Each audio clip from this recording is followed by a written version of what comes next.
সোহেল এই দেখ, এই যে এই বিরিয়ানির বাবুর্চি বুঝছো, হে আমার মাঝে মাঝে টানা দেয়, মানে উপরের দিক চাইয়ে একটু মজা বাড়ায়।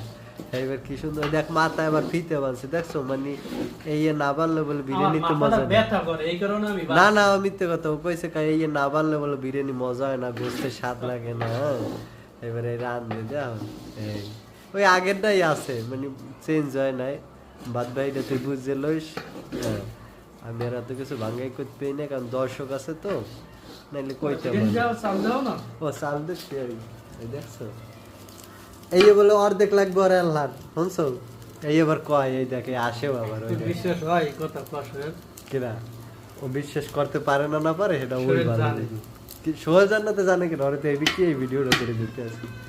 তুই দেখ মানে এইটা যে কি অবস্থাটা দেখছো,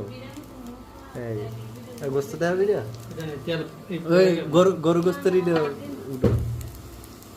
ওই গরু দাও, গরুর কিন্তু ঠ্যাং আছে মধ্যে, এটা দেখতে পেলাম না, ওটার মধ্যে ঠ্যাং আছে গরু। হ্যাঁ ঠিক আছে, তাই দেখ তুই তোর খাইতে নিয়ে দেখ, দেখ মজা মারিস না।